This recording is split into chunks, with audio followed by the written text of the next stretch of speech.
The Indian priest held the obsidian knife poised above the maiden's heart. She looked up without fear, thinking past the moment that the knife would plunge, thinking to her coming union with Huitzilopochtli in the eastern paradise. She was thankful to die on the sacrificial stone, serving her people as a source of energy by which the maize would be fertilized. The lovely virgin closed her eyes as if in a dream, and as she did, she beheld the goddess Tlazolteotl coming before her, becoming her as she was swept up by the Aztecs and taken through the streets. The Aztec warriors followed in pursuit, challenging the maiden goddess and her protectors to combat. The girl felt the power of the earth goddess within her, and she was filled with the juices of sexual love. The sound of the pursuing warriors receded, and she was engulfed by the magical potency of her immoral Aztecs. She felt the bond that Tlazolteotl shared with them, and she became part of it, desiring now that their spell should consume her. They arrived at the temple of Huitzilopochtli, and she was laid at the feet of the god.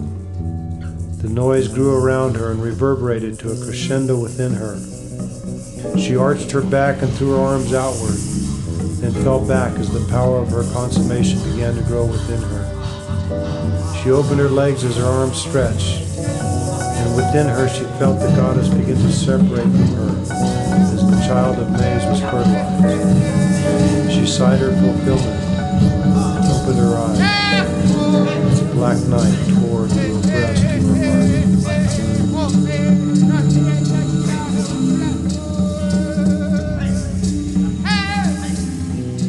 The priest incanted the offering to the goddess. The year past is dead. May this blood give Tlazolteotl the power to make our maize seed fertilize.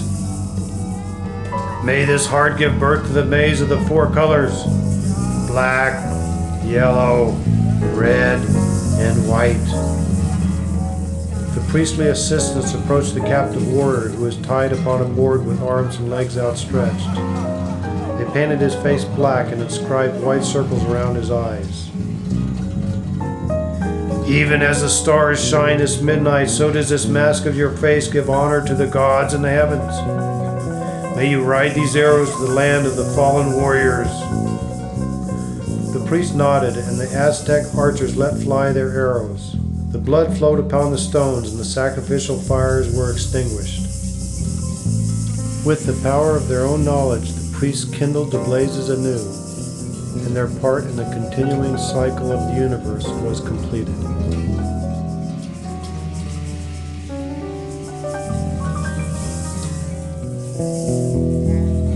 The priest watched the growing throng below him as the people moved into the night. He was satisfied with the growth of the empire and his own progress from a humble warrior priest to the lord of the great state of Mexico.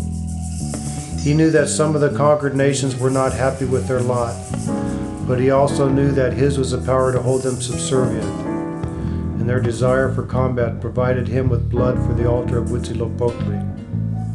And it was this blood, he knew, that provided the power for this god to hold all things in his favor.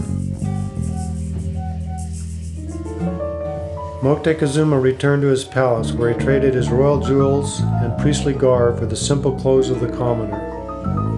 It was his wont to walk the streets of the city at night, unrecognized by his subjects. He left the palace and walked alongside one of the canals that stretched outward from the center of the city. The island Chinapas upon which he walked held the seeds of maize so recently fertilized, where he was chosen to be the leader of his people. With his schoolmates he had studied for the priesthood, and even now the chants they had learned echoed through his mind. He recalled the smells of the incense that gave substance to his visions. In the distance he saw a youth walking naked towards the mountain, carrying a torch that threw light up to the stars and formed as shadows across the fields. The torchlight flickered and diminished. The shadow cast about and joined the darkness. A new star was born atop the mountain, and Moctezuma saw his own image as a youth, lying motionless on the ground. He remembered now. Remembered the distance he felt from his own body as he struck himself with the aloe spines. letting the blood flow to the ground in a pool. He never questioned the right, but was filled with wonder by the power he was able to share with the gods. His thoughts returned to the present, and in a moment of time his inner eye glimpsed the growth of this youth into the mightiest warlord of the mightiest civilization. He was gladdened by his merit and invigorated by the thought of his task, for he and he alone could control the growth of his empire, and only through his continuing ritual operations could he guarantee his mighty Huitzilopochtli the energy to hold the empire together.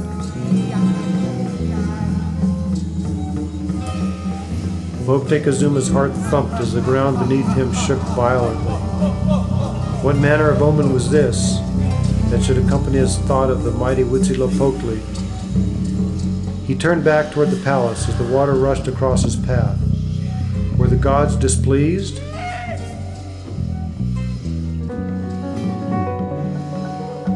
But such a short time ago the last sacrifice had been accepted. Whose power was this that shook the earth and made the very temples tremble? He entered his chamber, weary and excited.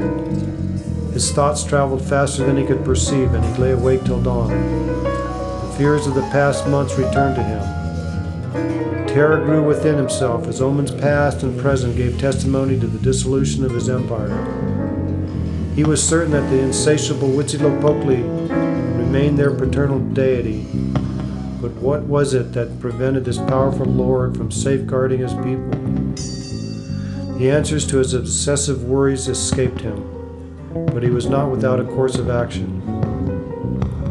He had learned his role in the cycle of the universe well, and his mind centered on the rituals that assured the continual union of his people and Huitzilopochtli, the god of sun and war.